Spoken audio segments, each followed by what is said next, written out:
January 26, 1942. 60 hours underwater. The Rzhev marshes are what was once the Volchya River. Inside the steel cocoon, submerged to a depth of 7 meters, about 23 feet, time had ceased to exist. It had turned into a viscous, cold substance, just like the icy water pressing on the tank's hull from the outside.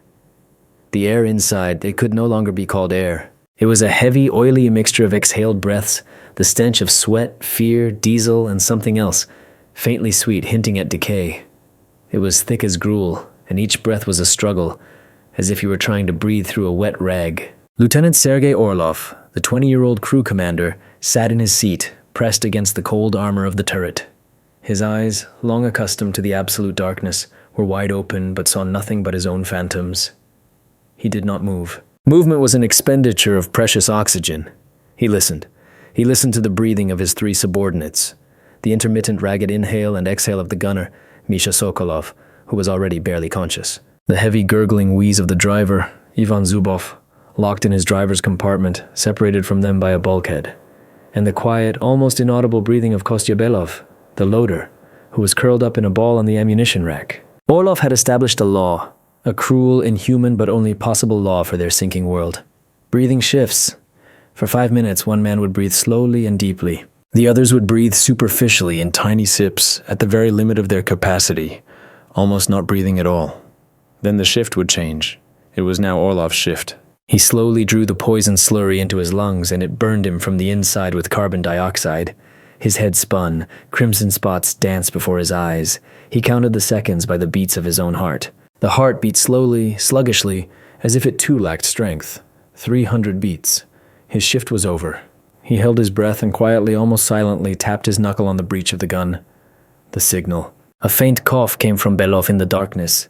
He understood. It was his turn now. Orlov closed his eyes and sank into a state resembling a lethargic sleep. He had learned to do this over the last 2 days.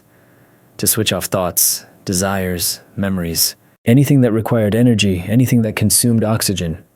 He had become a mechanism, a part of this dying tank. His task was to maintain the operation of the other mechanisms until the last one failed. But through this icy self-control, a question broke through. One he had been pushing away for 60 hours. A question more terrifying than the cold and the suffocation. How had they come to this? How had the crew of the brand new T-34, the pride of the Red Army, devolved into a primitive tribe, waging war for a single gulp of air on the bottom of a frozen river? An image flashed in his mind. Blinding sun, the crunch of snow, the smell of pine and smoke, and he, a young lieutenant full of hope, giving the order that would be the beginning of the end for them all. But to understand how this 20-year-old boy in an officer's tunic had turned into the ruthless dictator of an underwater world, we must go back 72 hours, to that frosty and clear January day, when their world had not yet sunk beneath the ice, January 24th, 1942, a snow-covered pine forest somewhere near Rzhev. The air was so frosty it seemed to ring. The trees stood in heavy caps of snow, and the silence was broken only by the distant, muffled rumble of artillery, which everyone had long since grown accustomed to, like the beating of their own hearts. By a T-34 tank camouflaged with fir branches, its crew was gathered, 4 of them, an entire world enclosed in a steel box. The commander, Lieutenant Sergei Orlov, just 20 years old, a graduate of an accelerated course not yet blooded in combat, but with burning eyes and a firm belief in the regulations and in victory. He tried to appear strict and confident, adjusting the belt on his greatcoat, which was stiff from the cold, but a boyish uncertainty hid in the corners of his mouth. He was reading a letter from the political officer to the crew, full of slogans and calls to action, but his thoughts were far away. He was thinking of his mother in besieged Leningrad, from whom there had been no news for 3 months. Nearby, leaning against the armor, warm from the running engine, sat the driver mechanic, Starshina Ivan Zubov, the oldest of them, already over 40. A sullen, taciturn man from near Vologda, who had worked as a tractor driver on a collective farm before the war. For him, war was not about posters and slogans, but hard, dirty work that needed to be done so he could return home to his wife and 3 children. He was cleaning his nag-gaunt revolver with a piece of oily cloth, and his calloused, chapped hands did it with a familiar, unhurried thoroughness. He disliked the young lieutenant, considering him green, but he carried out orders without question. The gunner, Yefreitor Misha Sokolov, was the youngest. He had barely turned 18, a rosy-cheeked, blue-eyed boy from a Siberian village who still blushed when he heard a strong word. He was sitting on an ammunition crate, writing a letter to his school sweetheart. His frozen fingers struggled to hold the indelible pencil. He breathed on them for warmth. There was not a word about the war in his letter, only about the first snow, about how much he missed her braids, and promises to return with victory. He still believed that nothing could happen to him. And finally the fourth, the loader and radio operator, Private Konstantin Belov, Kostya. A quiet, inconspicuous young man in thick-lensed glasses, a former physics and mathematics student at Leningrad University. He didn't fit into this military picture. Instead of cleaning his weapon or writing letters, he was reading a tattered textbook on inorganic chemistry, which he carried with him in his duffel bag like a talisman. His comrades teased him, calling him the professor, but it was good-natured. He spoke little, preferring to observe and think. He saw the world not as a collection of people and events, but as a complex system governed by the laws of physics and chemistry. Even the war, for him, was merely a chain of chemical reactions and vectors of applied force. That day, they had something of a lull. They received mail, a new batch of shells, and even some captured chocolate. Zubov grumbled that they should have sent lard instead. Sokolov carefully broke off half of his share to send to his mother in a parcel. Orlov ate his portion quickly, barely tasting it, thinking about the upcoming offensive. Belov, however, slowly savored his square, analyzing its composition and caloric content. In the evening, when the frost grew even sharper, they gathered in a nearby dugout. A small potbelly stove cast flickering reflections on their faces. They drank hot, weak tea and dreamed. Zubov dreamed of a banya and of returning home for the haymaking season. Sokolov, of taking that same girl to the cinema to see Volga Volga. Orlov dreamed of Berlin, and of being met as a hero in a liberated Leningrad. Only Belov was silent, staring at the fire. He didn't dream. He knew the statistics. He knew the average life expectancy of a tank and its crew in the RZHEV meat grinder, and that knowledge left no room for dreams. Late that night, when everyone but the sentry was asleep, a messenger from headquarters woke Orlov. An order. Tomorrow, at dawn, their battalion was to force a crossing of the Volchya River over the ice and break through the German defenses on the other side. A breakthrough. The word sounded proud and hopeful, but Orlov looked at the map. The river made a bend at that point, and they would be under crossfire from three sides. And the ice, reconnaissance had reported that the ice was strong, that it would hold, but something inside the lieutenant tightened with a bad premonition. He left the dugout. The night sky was clear, studded with cold, sharp stars. The frost crunched under his Valenki boots. He walked over to his tank, his 34. He placed a gloved palm on the ice-cold armor. The machine seemed like a living, sleeping beast. His fortress, his hope, his weapon. He did not yet know that in a few hours, this beast would become their common grave. That evening, for the last time in his life, he looked at the stars. The dawn of January 25th was blood-red, as if the sky itself was foretelling what was about to happen. The cold was so intense that the iron burned even through mittens. The tank's diesel engine started with difficulty, with wheezing and coughing, spewing clouds of gray smoke into the frosty air. Orlov's crew was already inside their machine. The cramped space, reeking of diesel and powder fumes, had become their second home. Zubov, grunting, sat in his seat, warming up the engine. Sokolov was wiping the lenses of the gun sight with a cloth, humming some simple tune under his breath. Belov was checking the radio, which as usual was working with terrible static. Orlov looked through the triplex periscope at the white, blinding plain. Ahead, about 700 meters, roughly 765 yards away, lay the frozen Volchya River, wide, flat as a table. The perfect place for an attack. The perfect place for a massacre. The command came over the radio, sharp as a gunshot. "Forward! For the motherland!" Zubov ground the levers, and the 30-ton machine, shuddering with its entire hull, moved from its spot. It had begun. The first minutes of an attack are always the most terrifying, the waiting for the first hit. The tanks of their battalion emerged from the woods and rolled across the snowy field towards the river. Immediately, German guns from the other bank opened up. Shells began to explode all around, throwing up black fountains of frozen earth and snow. Shrapnel drummed against the armor like hail. "Bear right, Zubov! Towards that grove! Speed! Speed!" Orlov yelled, trying to shout over the din. Sokolov, glued to the sight, was looking for targets. "I see a machine gun nest, by the dry tree." "Range 600, high explosive," he reported. "Fire!" Orlov commanded. A shot thundered, the turret filled with acrid smoke. Belov, working quickly and precisely like a machine, was already loading the next shell. The tank shot out onto the river ice. It creaked under the tracks, but the ice held. They were leading the charge. The other machines followed. And then, what Orlov had feared most happened. The Germans had found their range. One of the shells hit the tank to their right. A flash, a roar, and where a T-34 had been, a huge torch now burned. "Faster, Zubov, faster!" Orlov rasped, and at that moment their machine was violently shaken. The impact wasn't to the turret, but somewhere below, in the running gear. The tank jerked, veering to the side. "The track! They've knocked out the left one!" Zubov roared. The machine became uncontrollable. It continued to move by inertia, but it spun like a top. Directly ahead was a steep, icy slope down to the water, where the ice was thinnest. "Brake!" Orlov screamed, but it was too late. The uncontrollable steel box slid off the main ice sheet, and with a deafening crack, like the crunch of gigantic bones, it broke through the ice. The last thing Orlov saw in the triplex was the gray, indifferent sky, which abruptly shot upwards. The tank tilted, and in the next second, it was swallowed by the icy black water. There was a deafening screech of metal. Torrents of water flooded the fighting compartment through every crack. The light bulb flickered and went out. Absolute impenetrable darkness fell.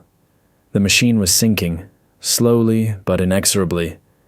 There were screams, gurgling, the sound of water flooding the red-hot engine somewhere in the back. The water was glacial. It instantly soaked their clothes, paralyzing the will.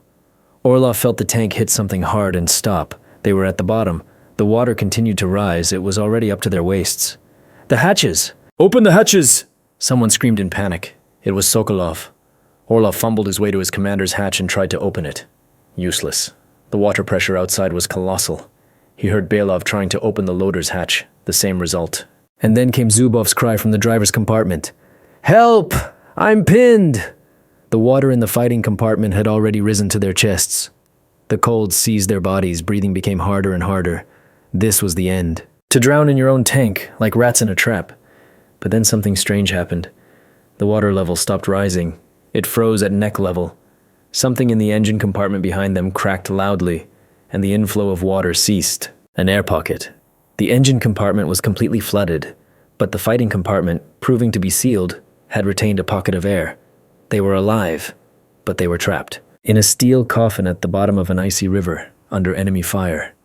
In complete darkness, in freezing water, with almost no air, Orlov heard Sokolov crying. The quiet, pathetic weeping of an 18-year-old boy in the absolute silence of the underwater world was more terrifying than any explosion.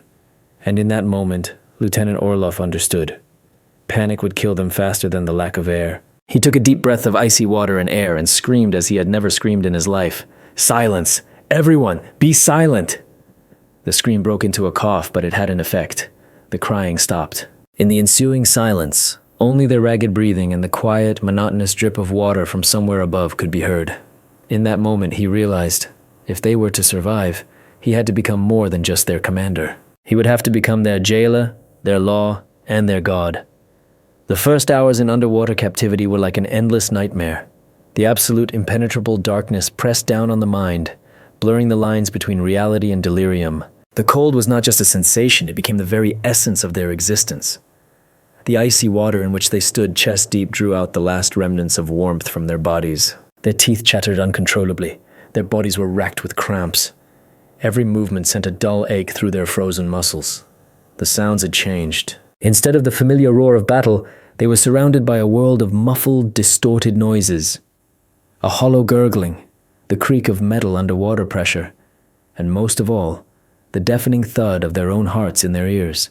And the constant maddening drip of drops, drip, drip, drip. It felt as if it wasn't water dripping, but time itself counting down the final seconds of their lives. The panic, suppressed by Orlov's scream, had not disappeared. It lay in wait, transformed into a quiet, animalistic terror. Sokolov was the first to break. He started sobbing again, then his sobs turned into hysterics. "We're all going to die. We're going to drown." "Let me out of here!" he shouted, pounding his fists on the cold armor. Orlov, fighting through the pain in his numb legs, reached him in the dark and shook him hard. "Get a grip, Yefritor," he hissed in his face. "Your screaming is wasting our air." "What air, Comrade Lieutenant? There's almost none left. We're going to suffocate," Sokolov persisted. "We won't suffocate if we stay quiet and still," Orlov replied firmly, though he didn't believe it himself. He managed to calm Sokolov, but then Zubov's hoarse voice came from the driver's compartment. "Lieutenant, I'm pinned. My leg by the lever. I can't get it out. The water's rising." It took Orlov and Belov an incredible effort to reach the driver in the total darkness and freezing water. The passage was narrow, cluttered with some boxes. When they finally squeezed through to him, the scene was horrific. Zubov was indeed pinned by a mangled control lever. The water in his compartment was slightly higher than in the fighting compartment and continued to seep slowly through a damaged periscope. "Pull," he groaned. They pulled, but it was all in vain. The metal held him in a death grip. "We need to pry it. A crowbar," Belov whispered. They had no crowbar, but they had an entrenching tool. Belov, who had a phenomenal memory for the location of every object in the tank, found a small pry bar by touch and handed it to Orlov. What followed was hell. For almost an hour, standing chest-deep in water, they tried to bend the damn lever. Their hands wouldn't obey. Their fingers slipped on the icy metal. Zubov would lose consciousness from pain and cold, then come to and start swearing wildly. Finally, with a deafening screech, the lever gave way. They pulled the unconscious Zubov into the fighting compartment. His leg was clearly broken. Somehow, using bandages from the first aid kit and pieces of some plank, they fashioned a splint for him. This exhausting work completely drained their strength, but it also united them. The panic receded, replaced by a grim determination. Orlov conducted the first inventory. What did they have? A supply of air in the fighting compartment with a volume of about 10 cubic meters. 4 men, 1 wounded. A few pieces of hardtack in a rubberized pouch that Belov had managed to stuff into his tunic. A flask of water, half frozen. A flare gun with 3 flares completely useless underwater. And most importantly, they didn't know where they were. How far from the shore? And whose shore was it? Theirs or the Germans? They tried knocking on the armor, tapping out the SOS signal in Morse code. But the only response was the crushing silence of the water's depths. Hours passed. They stopped feeling the cold. This was a bad sign. Their bodies had simply stopped fighting, surrendering their heat to the environment. Their consciousness began to cloud over. Orlov knew they had to do something. "Everyone, take off your greatcoats and jackets," he commanded. "Why?" "We'll freeze completely." Zubov, who had regained consciousness, objected. "Wet clothes only steal heat. We need to wring them out and put them on again. And huddle together. We'll warm each other," Orlov explained. It was torture. Taking off the icy, heavy clothes, wringing them out with numb hands, and then putting them back on their blue-tinged bodies. But they did it. They huddled into a tight group around the breech of the gun, pressing against each other. 4 trembling bodies in a steel tomb. And then Belov, the professor, said what they were all thinking, but were afraid to say aloud. "Comrade Lieutenant," his voice was quiet but clear, "the problem isn't oxygen. We have enough of that for a long time. The problem is carbon dioxide. We exhale it and its concentration is rising. Soon we'll start losing consciousness not from suffocation, but from poisoning." A silence fell. Everyone understood he was right. They wouldn't suffocate, they would simply fall asleep and never wake up. It seemed it was all over. There was no hope. But it was then that the quiet, bespectacled student uttered words that were both salvation and madness.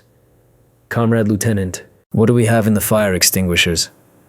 Belov's question hung in the thick, heavy air of the steel crypt.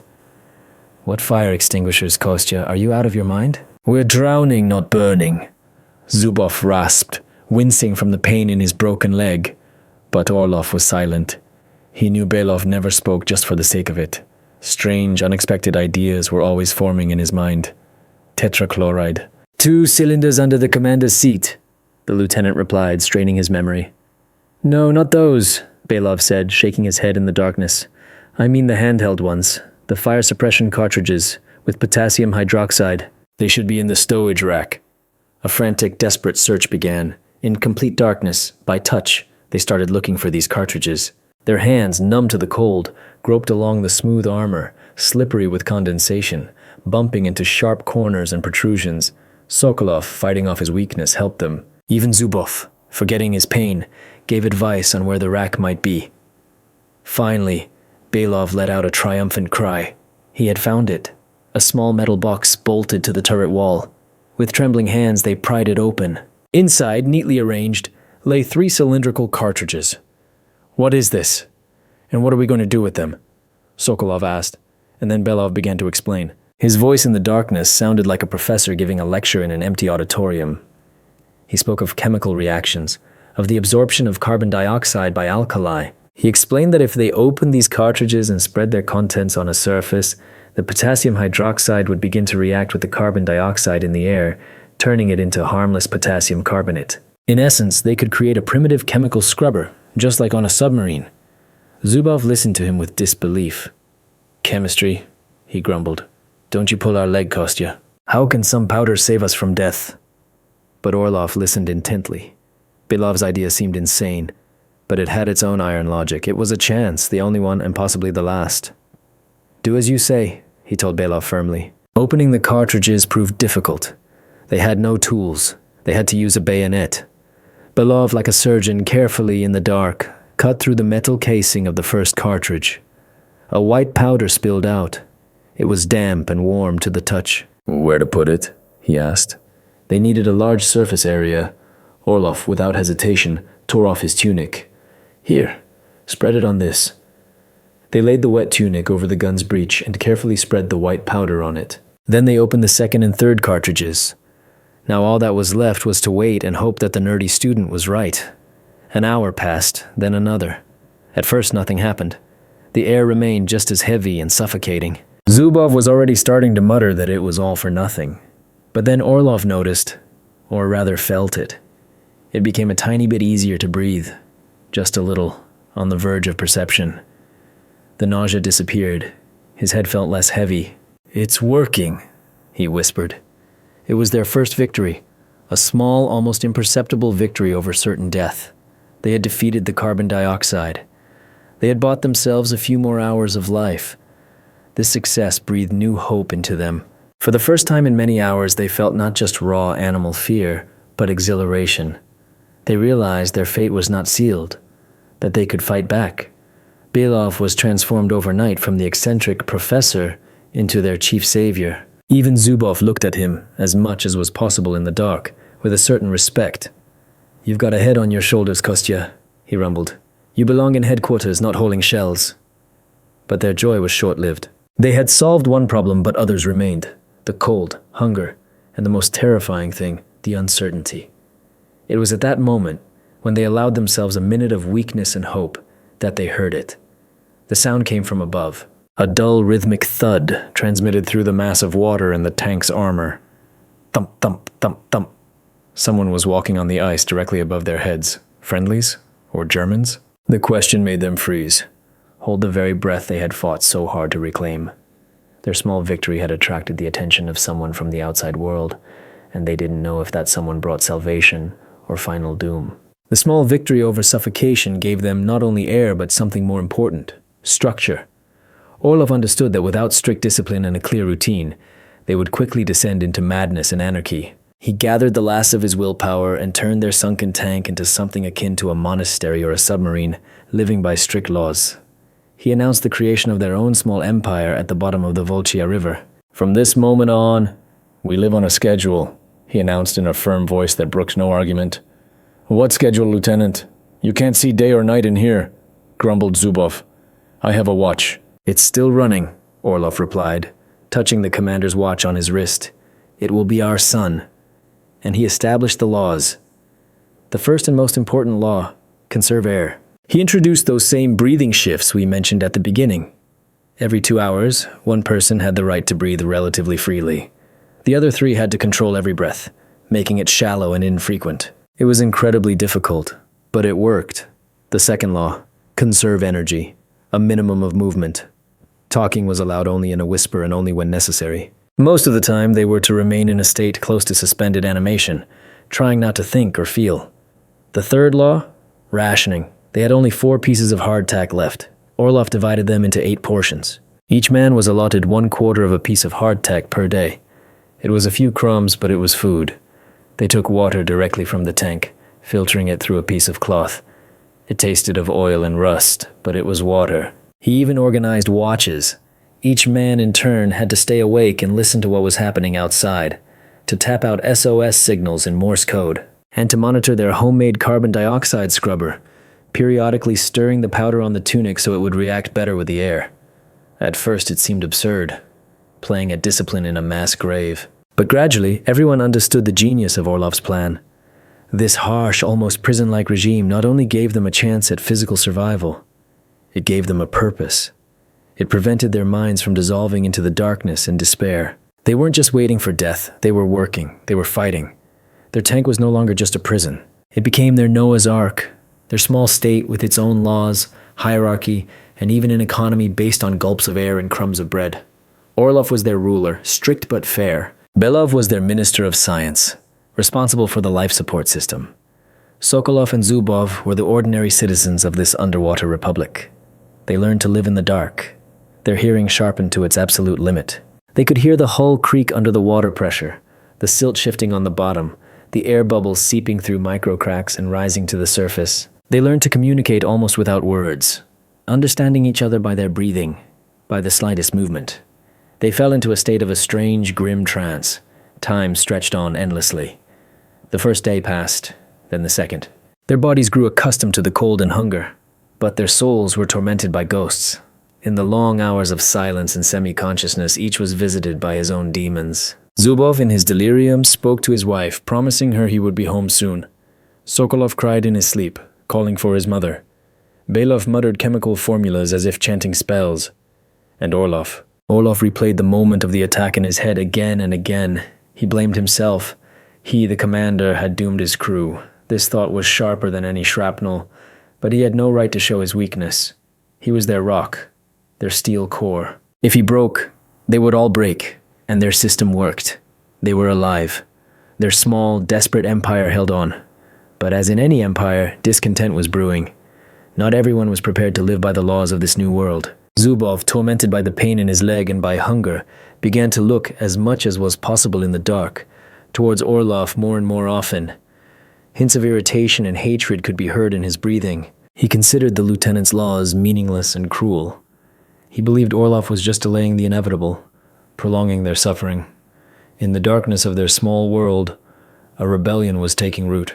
On the third day of their underwater confinement, the fragile balance established by Orlov began to shatter.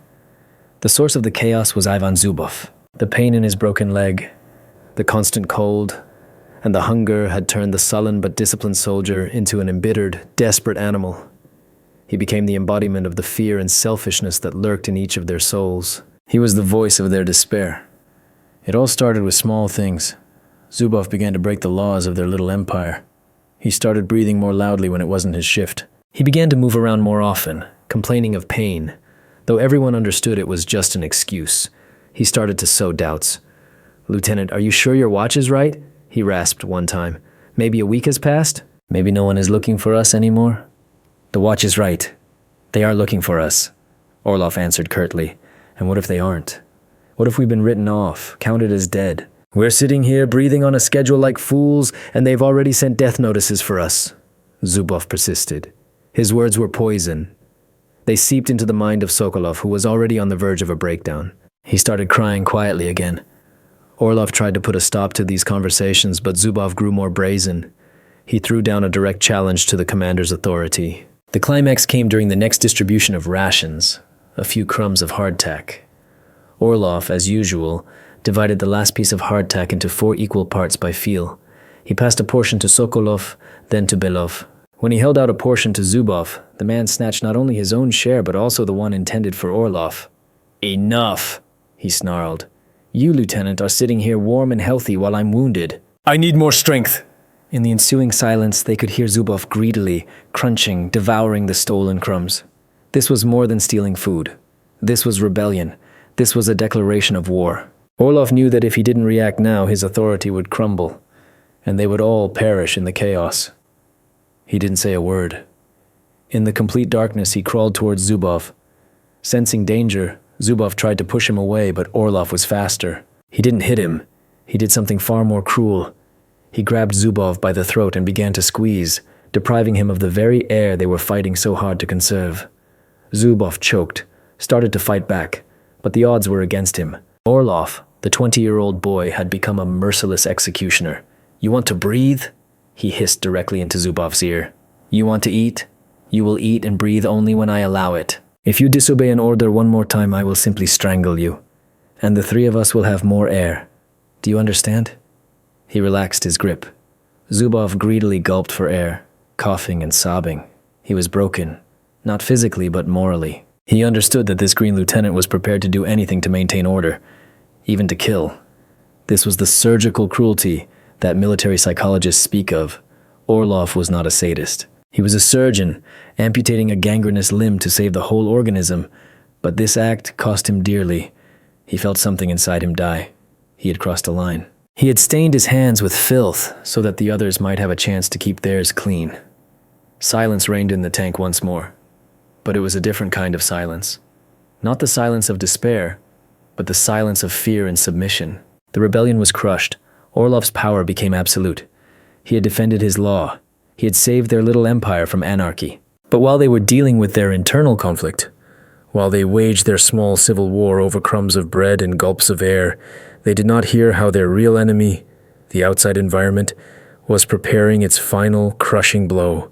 When the exhausted Zubov fell silent and Sokolov stopped crying, they all heard that sound again. The sound from above. But now it wasn't just footsteps. It was blows. Muffled but powerful blows on the ice. Someone was trying to break through the ice with picks or crowbars, directly above them. Salvation. Or the blows on the ice grew clearer. Someone was methodically, with German pedantry, cutting holes in the ice directly above them. The crew froze. Hope and terror warred in their souls. If it was their own men, it was salvation. If it was the Germans, it was the end. They could simply drop a grenade into the hole, and the hydraulic shock would turn their tank into a mass grave. They lay still, afraid to move. Each blow echoed in their hearts. Suddenly the blow stopped. A ringing silence fell. And then they heard a new sound, a scraping. Someone was lowering something into the water. "What is that?" Sokolov whispered. "Quiet." Orlov cut him off. The scraping grew closer. It was no longer coming from above, but from the side. Something metallic was scraping against the armor of their tank. These were not rescuers. Rescuers would not behave this way. It was the Germans, most likely combat engineers.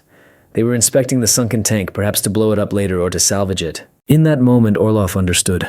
Their passive waiting, their survival system, their little empire, it was all meaningless. They had been discovered, and now their fate was in the hands of the enemy. This was the moment of cracked armor, the moment it became clear that there would be no rescue, that they needed to do something active, daring, suicidal. Thoughts raced through Orlov's mind. What could they do? Try to get out? Impossible. Signal them? They would hear and destroy them. Surrender? They simply wouldn't believe anyone was alive inside. And then, in his desperate mind, an insane, fantastical idea was born. An idea born on the razor's edge between life and death. He crawled over to Belov. "Kostya," he whispered, "if we fire the cannon underwater, what will happen?" Belov froze for a moment. As always, he did not give in to panic, but began to think. His brain, exhausted by hunger and hypoxia, started working like a calculating machine. "A hydraulic shock," he whispered back. "Immense pressure. Water doesn't compress.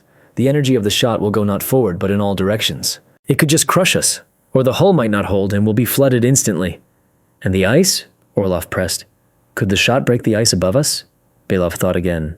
"Theoretically, yes, if the ice isn't too thick. The shock wave could shatter it, but what?" Orlov hurried him. "But the chance that we'll survive it approaches zero. It's suicide, Comrade Lieutenant." Orlov was silent. Suicide. But to stay and wait for the Germans to drop a grenade on them was also suicide. Just a slow and humiliating one. And here there was a chance, 1 in 1,000. But it was there. This was their weapon from the ashes. To turn the tank, their prison, and their tomb into a final weapon, an instrument of salvation. To use the cannon not to destroy the enemy, but to break through to their own world. "We're going to fire," Orlov said firmly. Zubov, hearing this, sat up. "Have you gone mad, Lieutenant? He said it would crush us. I don't want to die." "And I do?" Orlov retorted sharply. "But it's better we die trying to do something than wait like cattle at a slaughterhouse. Sokolov, to the site. Belov, armor-piercing." The last, most terrifying preparation of their lives began.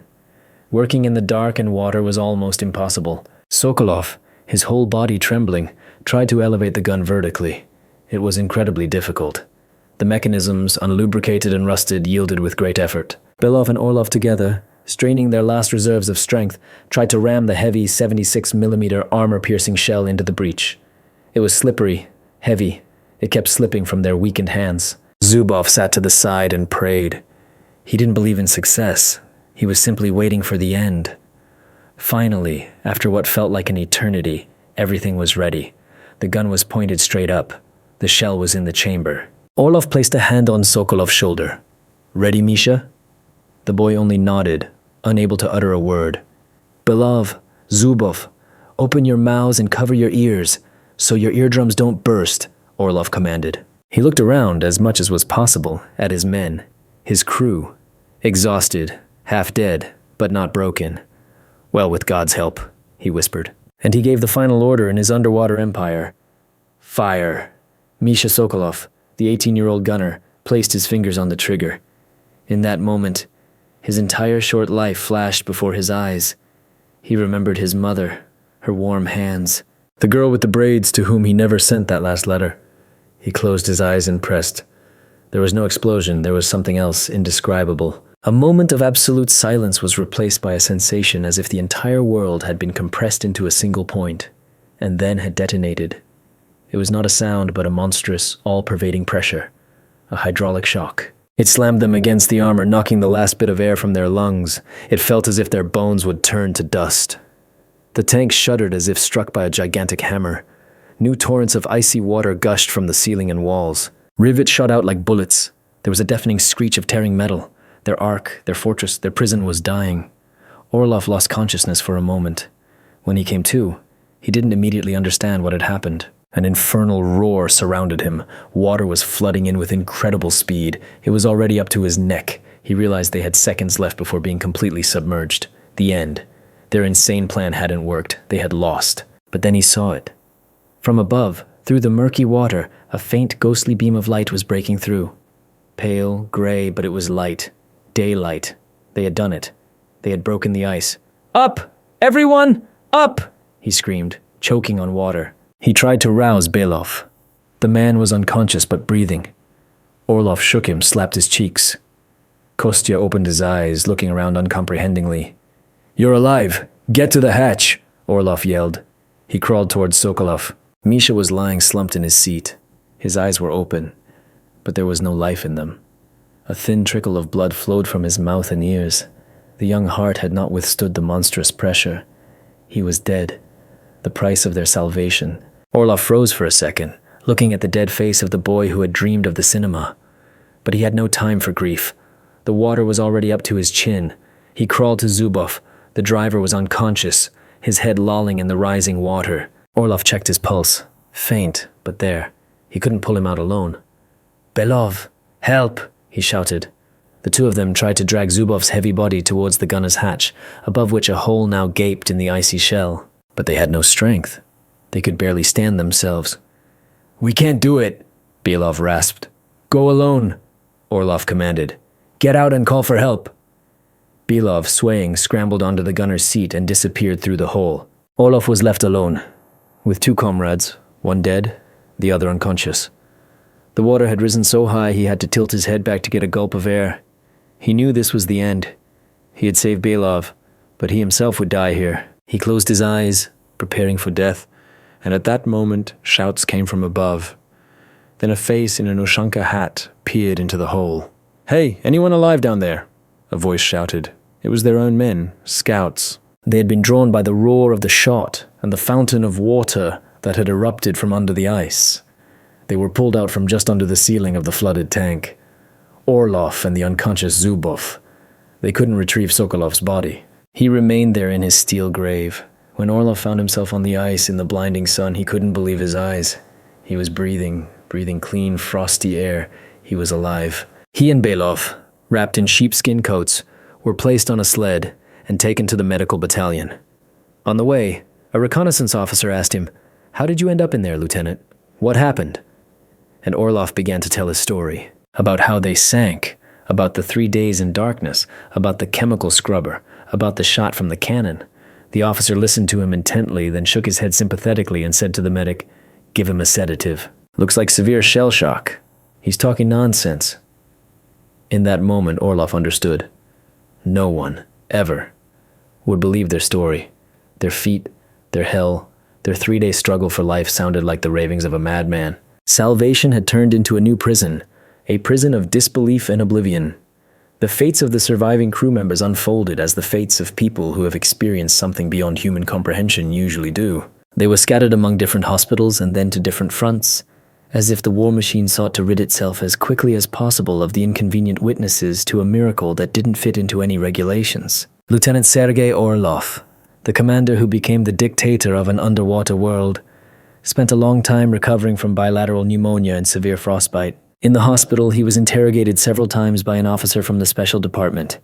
Again and again, with manic precision, Orlov told his story about the breathing shifts, the potassium hydroxide, the underwater shot. The special officer listened, nodded, wrote something in his notebook, and then wrote in his conclusion, "As a result of severe shell shock and oxygen deprivation, Lieutenant S.A. Orlov exhibits partial memory loss and a tendency towards fabrication. He wasn't punished. He was simply written off. The loss of the combat vehicle was deemed an accident." After the hospital, he was sent not to the front, but to a rear training regiment as an instructor. He taught young tankers how to shoot and drive. He was a good instructor, but always silent and withdrawn. The soldiers were a little afraid of him. They said he had a heavy gaze. He went through the whole war but was never in combat again. After the victory, he returned to his native, ruined Leningrad. He learned that his mother had died of starvation during the first winter of the siege. He got a job at a factory, got married, had children, but the war never let him go. Every night he had the same dream. He was in the dark, in icy water, and he couldn't get enough air. He lived a long but quiet, unremarkable life. He died in the early 80s from a heart attack. No one, not even his own children, ever found out what hell he had gone through in January of 42. He took his secret to the grave. Konstantin Belov, the professor, the genius who saved the crew with his knowledge, also survived. His account, unlike Orlov's, was more restrained and resembled a scientific report. But he wasn't believed either. A doctor at the hospital diagnosed him with acute psychic trauma due to hypothermia.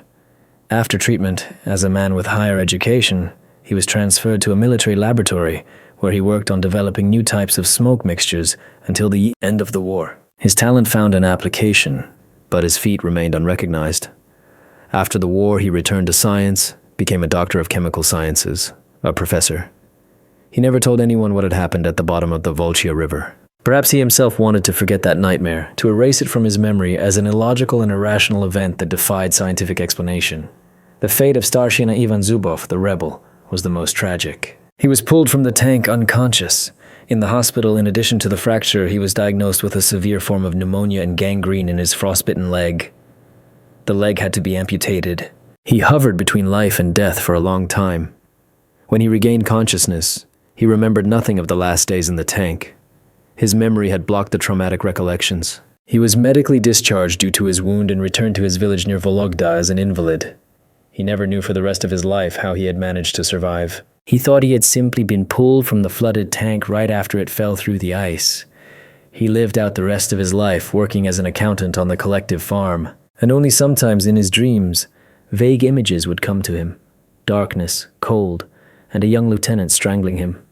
He would wake up in a cold sweat, unable to understand what it was. And Yefreitor Misha Sokolov, the youngest, remained forever at the bottom of the Volchya River. His body was never recovered. His mother received the death notice that read, "Missing in action while performing a combat mission." Until her death, she waited for him, hoping he was a prisoner or with the partisans. She never found out that a son had performed a heroic act, but had died not from an enemy bullet, but from the monstrous pressure that had helped his comrades to escape. His grave was a sunken T-34 tank. The official history of the war is a chronicle of great battles, army movements, and the decisions of generals. There is no place in it for stories like that of Lieutenant Orlov's crew. It is too incredible, too inconvenient, too terrifying in its absurdity. The documents regarding the loss of T-34 tank with hull number 217 were lost in the archives. Orlov's and Belov's reports were filed in their personal records with the note, "Post-traumatic stress." The system erased their feat, like erasing a misspelled word. They survived hell, but lost in the clash with a soulless bureaucratic machine. Their brotherhood, forged at the bottom of the river, was shattered. Their heroic deed was buried alive. But what official history erases, folk memory often preserves. A memory that lives not in archives, but in soldiers' smoke breaks, in quiet conversations around a campfire, in the whispers of veterans. The story of Orlov's crew, though in a distorted form, did not disappear without a trace. It became a legend, one of the many soldiers' tales with which the Rzhev meat grinder was so rich. Among the soldiers who fought in those swamps, there was a belief about a ghost tank. It was said that occasionally, on foggy nights, a T-34 tank would rise from the depths of the Volchya River. It would drive silently onto the bank, its armor covered in slime and weeds, and from its open hatch, the empty eye sockets of a dead crew would stare out. It would drive over the old battlefields as if looking for someone, and then just as silently disappear back under the water. The soldiers believed that these were the souls of tankers who had not been properly buried and could not find peace. They were afraid to encounter this tank. It was believed that whoever saw it would soon die. This grim legend was, of course, far from reality, but at its core lay the truth of the incredible survival and tragic fate of 4 tankers. This was their monument, not made by human hands, but created from fear, superstition, and respect for an unknown feat. This story is not just a chronicle of survival. It is a parable about how, in inhuman conditions, intellect and the will to live can conquer the blind forces of nature. About how the most fearsome weapon is not a cannon or a shell, but the human mind. About the terrible price that sometimes must be paid for survival. And about how true heroes often remain nameless, and their feats turn into legends that are passed down in whispers. They receive no medals or ranks. Their names are not carved on granite monuments, but their story, the story of 3 days on the edge between life and death at the bottom of an icy river, lived on. As a quiet reminder that the most terrible battles of the Second World War took place not on the battlefields, but in the souls of ordinary people, locked in hell and forced to fight for the right to take one more breath.